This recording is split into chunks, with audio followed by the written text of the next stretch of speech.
ಸ್ನೇಹಿತರೆ, ಸಪ್ತಪದಿ ಧಾರಾವಾಹಿಯ ಇಂದಿನ ಸಂಚಿಕೆಯಲ್ಲಿ ನೋಡುವುದಾದರೆ ಇನ್ನು ಕಾವ್ಯಗೆ ತುಂಬ ಮನಸ್ಸಿಗೆ ಬೇಜಾರಾಗಿ ನಾನು ಈ ಮನೆಯಲ್ಲಿ ಇಷ್ಟು ದಿವಸ ಇದ್ದಿದ್ದಕ್ಕೆ ತುಂಬ ಋಣಿಯಾಗಿದ್ದೀನಿ, ಬಿಲ್ ಕೊಡಿ ಅಂತ ಹೇಳಿ ಕೈ ಮುಗ್ದಿ ಅಲ್ಲಿಂದ ಹೊರಟಿರ್ತಾಳೆ.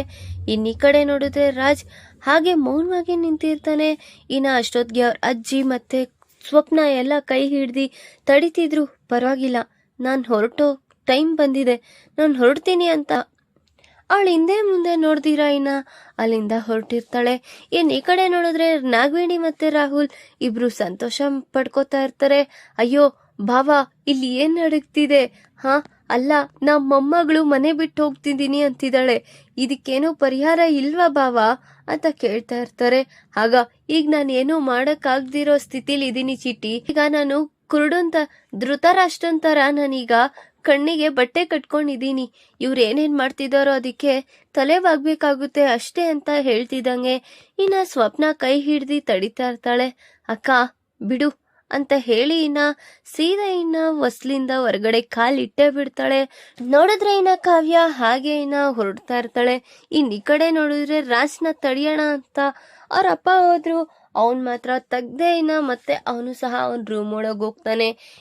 ಅಷ್ಟೊತ್ತಿಗೆ ಈ ಕಡೆ ಕಾವ್ಯಂಗೆ ತುಂಬಾ ಮನ್ಸಿಗೆ ಬೇಜಾರಾಗಿ ರೋಡಲ್ಲಿ ನಡ್ಕೊಂಡು ಹೋಗ್ತಾ ಇರ್ತಾಳೆ. ಆ ಮನೇನ ನೋಡಿ ಒಂದ್ ಕಡೆ ಖುಷಿನೂ ಆಗುತ್ತೆ, ಒಂದ್ ಕಡೆ ದುಃಖನೂ ಪಟ್ಕೊಂಡು ಹಿಂತಿರ್ಗಿರ್ತಾಳೆ ಅವ್ರ ತವ್ರ ಮನೆಗೆ. ಈ ಕಡೆ ನೋಡಿದ್ರೆ ರಾಜ್ಗೂ ಸಹ ತುಂಬಾ ಬೇಜಾರಾಗಿರುತ್ತೆ. ನಮ್ಮಮ್ಮಂಗೆ ಈ ಸ್ಥಿತಿ ಕಾರಣ ಈ ಕಳಾವತಿನೇ ಅಂತ ಅವನಲ್ಲೂ ಸಹ ಕೋಪ ತಡೆಯಕ್ಕಾಗ್ದಿರ ಅವನು ಸಹ ಏಕಾಂಗಿ ತರ ಆ ಕಡೆ ಈ ಕಡೆ ಓಡಾಡ್ತಾ ಇರ್ತಾನೆ. ಕಾವ್ಯ ನೋಡಿದ್ರೆ ಸೀದಾ ಅವ್ರ ತವ್ರ ಮನೆಗ್ ಬಂದಿರ್ತಾಳೆ. ಈ ಕಡೆ ನೋಡಿದ್ರೆ ಕಲ್ಯಾಣ್ಗೆ ಅವ್ರ ಅದ್ಗೆ ಮನೆ ಬಿಟ್ಟು ಹೊರಟಿದ್ದಾರೆ ಅನ್ನೋ ವಿಚಾರ ತಿಳಿದಿರುತ್ತೆ. ಈ ಕಡೆ ನೋಡಿದ್ರೆ ಅಪರ್ಣವ್ರಿಗೂ ಸಹ ಪ್ರಜ್ಞೆ ಇಲ್ದಿರ ಹಾಗೆ ಮಲಗಿರ್ತಾರೆ. ಕಾವ್ಯ ಅವ್ರ ತವ್ರ ಮನೆಗ್ ಬಂದು ಯಾರನ್ನೂ ಕೂಗ್ದಿರ ಮೌನವಾಗಿ ಅಲ್ಲಿರೋ ಒಂದು ಕಟ್ಟೆ ಮೇಲೆ ಹಾಗೆ ಕುತ್ತಿ ಕಣ್ಣಲ್ಲಿ ನೀರ್ ಹಾಕ್ತಾ ಇರ್ತಾಳೆ. ಅಷ್ಟೊತ್ತಿಗೆ ಕನಕ ಆ ಕಡೆಯಿಂದ ಬರ್ತಾ ಇದ್ದಂಗೆ, ಕಾವ್ಯ ರೀ ಬನ್ರಿ, ಇಲ್ಲಿ ಕಾವ್ಯ ಬಂದಿದ್ದಾಳೆ. ಏನಾಯ್ತು ಕಾವ್ಯ? ಏನಾಯ್ತಮ್ಮ? ಯಾಕೆ ಇಷ್ಟೊತ್ತಲ್ಲಿ ಈಗ ಬಂದ್ ಕೂತಿದ್ಯಾ? ಅದೇಂತ ಕಣ್ಣಲ್ಲಿ ನೀರ್ ಹಾಕ್ತಿದ್ಯಾ? ಏನಾಯ್ತಮ್ಮ? ಅದು ಒಳಗಡೆಗೆ ಬರ್ಬೇಕೋ ಬರ್ಬಾರ್ದು ಅಂತ ಗೊತ್ತಾಗ್ದಿರ ಮೌನವಾಗಿ ಕೂತಿದ್ದೀನಮ್ಮ ಅಂತ ಹೇಳ್ತಾ ಇರ್ದೆ. ಅದ್ಯಾಕೆ ಆ ರೀತಿ ಹೇಳ್ತಿದ್ಯಾ? ಇದ್ ನಿನ್ ತವ್ರ ಮನೆ ಕಣೆ, ಬರ್ಬೇಕಾ ಬರ್ಬಾರ್ದ ಅಂತ ಪರ್ಮಿಷನ್ ಯಾಕೆ ತಗೊಳ್ತಿದ್ಯಾ ಅಂತ ಕೇಳ್ತಾ ಇರ್ತಾರೆ. ಅಷ್ಟೊತ್ತಿಗೆ ಕೃಷ್ಣಮೂರ್ತಿ ಅವರು ಸಹ ಬಂದು, ಅಮ್ಮ ಕಾವ್ಯ ಯಾಕಮ್ಮ, ಏನಾಯ್ತು? ಇಲ್ಲೇ ಕೂತಿದ್ಯಾ, ನಡಿ ಒಳಗೆ ಅಂತ ಹೇಳ್ತಿದ್ರು. ಅಪ್ಪ, ನಿಮ್ ಮಗಳು ಬರ್ಬೇಕು ಅಂದ್ರೆ ಒಂದು ತೀರ್ಮಾನ ತಗೋಬೇಕು. ಅದೇಂತ ತೀರ್ಮಾನ ಅಮ್ಮ? ಅದು ನಾನು ನಮ್ಮ ಅತ್ತೆ ಮನೆ ಬಿಟ್ಟು ನಾನು ಬಂದಿದ್ದೀನಿ ಅಪ್ಪ. ಯಾಕಮ್ಮ ಕಾವ್ಯ, ಏನಾಯ್ತು? ಅದಕ್ಕೆ ನಾನು ಈ ಪ್ರಶ್ನೆಗೊಂದು ಜವಾಬ್ದಾರಿ ತಗೊಳ್ಳೋಣ ಅಂತಾನೆ ಇಲ್ಲಿ ಕೂತಿದ್ದೀನಿ. ನಿಮಗೇನು ಅಭ್ಯಂತರ ಇಲ್ಲ ಅಂದ್ರೆ ನಾನು ಈ ಮನೇಲಿ ಇರ್ಬೋದಾ? ನನ್ಗೇನು ಇಲ್ಲ, 3 ತೂಟ ಹಾಕಿ ಅಷ್ಟೇ ಸಾಕು, ನಾನು ಇಲ್ಲೇ ಆರಾಮಾಗಿ ಇರ್ತೀನಿ ಅಂತ ಕಣ್ಣಲ್ಲಿ ನೀರು ಹಾಕೊಂಡು ಹೇಳ್ತಾ ಇರ್ತಾಳೆ. ಆಗ ಕಾವ್ಯ, ಯಾಕಮ್ಮ ಏನಾಯ್ತು ನಿನ್ಗೆ? ಯಾಕೆ ನೀನ್ ಈ ರೀತಿ ಮಾತಾಡ್ತಿದ್ಯಾ? ಅಲ್ಲ, ಅಷ್ಟಕ್ಕೆ ಏನಾಯ್ತು? ನನ್ಗೀಗ ಹೇಳೋ ಸ್ಥಿತಿಲಿ ನನ್ ಕೈಲಿ ಇರಕ್ಕಾಗಲ್ಲ ಅಮ್ಮ, ಪ್ಲೀಸ್ ಅಮ್ಮ ಅಂತ ಕಾವ್ಯ ಹೇಳ್ತಿದ್ರೆ, ನಿನಗೆಷ್ಟು ಮನ್ಸಿಗೆ ಬೇಜಾರಾಗಿದ್ರೆ ನೀನು ಇಷ್ಟು ದೊಡ್ಡ ತೀರ್ಮಾನ ತಗೊಂಡು ಈ ಮನೆಗ್ ಬರ್ತೀಯ ಅಮ್ಮ, ನನಗೆ ಗೊತ್ತಾಗ್ತಿದೆ.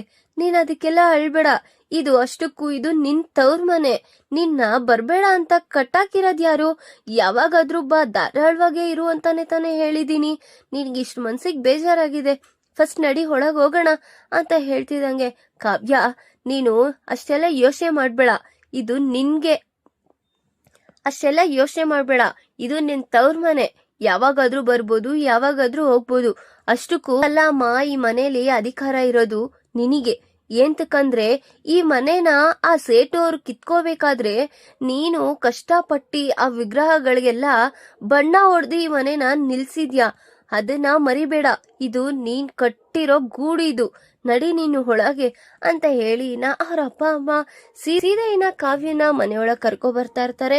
ಧಾರಾವಾಹಿಯ ಪ್ರತಿಯೊಂದು ಸಂಚಿಕೆ ತಪ್ಪದೆ ನೋಡಬೇಕಾದರೆ ನಮ್ಮ KTVS 365 ಚಾನಲ್ನ ಈಗಲೇ ಸಬ್ಸ್ಕ್ರೈಬ್ ಮಾಡ್ಕೊಳ್ಳಿ. ಹಾಗೆ ಪಕ್ಕದಲ್ಲಿರುವ ಬೆಲ್ ಬಟನ್ ಅನ್ನು ಪ್ರೆಸ್ ಮಾಡಿ ಅದರಲ್ಲಿ ಆಲ್ ಆಪ್ಷನ್ ಸೆಲೆಕ್ಟ್ ಮಾಡ್ಕೊಳ್ಳಿ.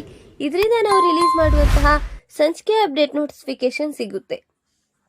ಇನ್ ಈ ಕಡೆ ನೋಡಿದ್ರೆ ಕಲ್ಯಾಣ್ ಸರಾಸರಿ ಅಂತ ಬಂದಿ ಅಣ್ಣ ಅಣ್ಣ ಅಂತ ಕೂಕೊಂಡ್ ಬರ್ತಾ ಇರ್ತಾನೆ. ಯಾಕೋ ಕಲ್ಯಾಣ್ ಏನಾಯ್ತು ಅಂತ ಅವ್ರಪ್ಪ ಅಮ್ಮ ಕೂಗ್ತಿದ್ರು. ನನ್ಗೀಗ ನಿಮ್ ಹತ್ರ ಮಾತಾಡಕ್ಕೆ ಟೈಮ್ ಇಲ್ಲ. ಅಣ್ಣ ಬೇಗ ಬಾ ಕೆಳಗೆ, ಏನ್ ಮಾಡ್ತಿದ್ಯಾ ನೀನು ಅಂತ ಜೋರಾಗಿ ಮಾತಾಡ್ಕೊ ಬರ್ತಾ ಇರ್ತಾನೆ. ಅಷ್ಟೊತ್ತಿಗೆ ಏನು ಕಲ್ಯಾಣ್ ಇಲ್ಲಿಗೆ ಬಂದಿದ್ದಾನಲ್ಲ ಅಂತ ಇನ್ನ ರಾಜ್ ಸಹ ಅಲ್ಲಿಂದಾನೆ ಯಾಕೋ ಏನಾಯ್ತು ಹಾ, ನಿನ್ಗೆ ಸ್ವಲ್ಪ ಆದ್ರೂ ಬುದ್ಧಿ ಅನ್ನೋದಿದ್ಯಾ ಅಣ್ಣ? ಹಾ, ಈಗ ಯಾಕೋ ನೀನ್ ಆ ರೀತಿ ಮಾತಾಡ್ತಾ ಇದ್ಯಾ? ನೀನ್ ನಮ್ದೇ ಇರೋರ್ನೆಲ್ಲ ಯಾಕಣ್ಣ ನೀನ್ ಈ ರೀತಿ ದೂರ ಮಾಡ್ಕೋತಾ ಇದ್ಯಾ? ಈಗ ಏನಾಯ್ತು ಅಂತ? ಹೋ, ಅಷ್ಟ್ ಬೇಗ ನಿಮ್ ಅತ್ಗೆ ಈ ವಿಚಾರನೆಲ್ಲ ನಿನಗೆ ಕಿವಿಗೆ ಹಾಕ್ಬಿಟ್ಲಾ?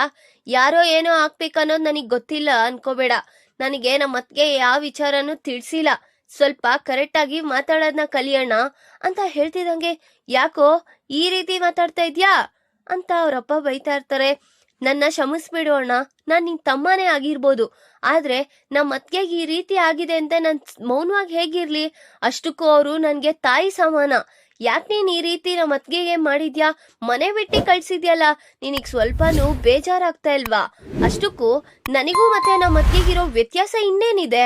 ಹಾ, ಯಾಕೋ ಆ ರೀತಿ ಹೇಳ್ತಿದ್ಯಾ? ನೀನು ನನ್ ಹೊಡ ಹುಟ್ಟಿರೋ ತಮ್ಮ ಕಣೋ, ಗೊತ್ತಾಯ್ತಾ? ಅದಕ್ಕೆ ನಿನ್ನ ಈ ಮನೆಗೆ ಎಷ್ಟಾದ್ರೂ ದೂರ ಆದ್ರೂ ಪರವಾಗಿಲ್ಲ, ಬೇಗ ಈ ಮನೆಗ್ ಸೇರಿಸ್ಬೇಕು ಅನ್ನೋ ಆಸೆನೆ ಅಲ್ವಾ? ನಿನ್ಗೀಗ ಗೊತ್ತಾಗ್ತಿದ್ಯಾ? ಹಾಗಾದ್ರೆ ನಾನ್ ನಿನ್ ರಕ್ತ ಸಂಬಂಧ, ಅದಕ್ಕೆ ನೀನನ್ನ ಇರ್ಸ್ಕೋಬೇಕು ಅಂತ ಕಾಯ್ತಿದ್ಯಾ. ಆದ್ರೆ ಅತ್ಗೆ ಆದ್ರೆ ಹೊರಗಿನಿಂದ ಬಂದಿರೋರಲ್ವಾ, ಅವ್ರು ಇಷ್ಟ್ರೆ ಎಷ್ಟು ಬಿಟ್ರೆ ಎಷ್ಟು ಅಂತ ಬಿಟ್ಬಿಟ್ಟಿದ್ಯಾ ಅಲ್ವಾ ಅಂತ ರಾಜ್ ವಿರುದ್ಧವಾಗಿ ಕಲ್ಯಾಣ್ ಮಾತಾಡ್ತಾ ಇರ್ತಾನೆ. ಅಷ್ಟೊತ್ಗೆ ಅವ್ರಪ್ಪನು, ಕಲ್ಯಾಣ್ ಯಾರ ಹತ್ರ ಮಾತಾಡ್ತಿದ್ಯಾ? ಅವನು ನಿಮ್ಮ ಅಣ್ಣ ಅನ್ನೋ ವಿಚಾರ ಮರಿಬೇಡ. ನನ್ಗೂ ಗೊತ್ತಿದೆ ಅಪ್ಪ, ಅಣ್ಣ ಅಂತಾನೆ ಗೊತ್ತಿದೆ, ಆದ್ರೆ ಇವನಲ್ಲಿ ಒಂದು ಗುರು ನೋಡಿದೀನಿ ಅಲ್ಲ. ಅಷ್ಟಕ್ಕೂ ನಮ್ಮ ಅತ್ಗೆ ನನಗೆ ಎಷ್ಟು ಎಲ್ಲ ಮಾಡಿದ್ದಾರೆ. ಅವ್ರು ಏನೇ ಮಾಡಿದ್ರುನು ಈ ಮನೆ ಖುಷಿಗೋಸ್ಕರನೇ ಮಾಡ್ತಾರೆ. ಅವರು ಇಷ್ಟು ಉಗ್ರೋಷವಾಗಿ ಈ ಮನೆ ಬಿಟ್ಟು ಅಲ್ಲಾಡಿದ್ದಾರೆ ಅಂದ್ರೆ ಅವ್ರ ಮನ್ಸಿಗೆ ಎಷ್ಟು ಬೇಜಾರಾಗಿದೆ ಅಂತ ನನಗ್ ಗೊತ್ತಾಗ್ತಿದೆ. ಇಲ್ಲಿ ಈ ಮಥರೆ, ಈ ಕೈಕೆ, ಇವ್ರ ಮಾತ್ಗಳ್ ಕೇಳ್ಕೊಂಡೆ ನಮ್ಮ ಅಣ್ಣ ಹಿಂಗಾಗಿರ್ತಾನೆ ಅಂತ ಹೇಳ್ತಾ ಇದ್ದಂಗೆ, ಅಷ್ಟಕ್ಕೂ ನಾನು ನಿನ್ನಮ್ಮ ಕಣೋ. ಹಾ, ನೀನಮ್ಮನ?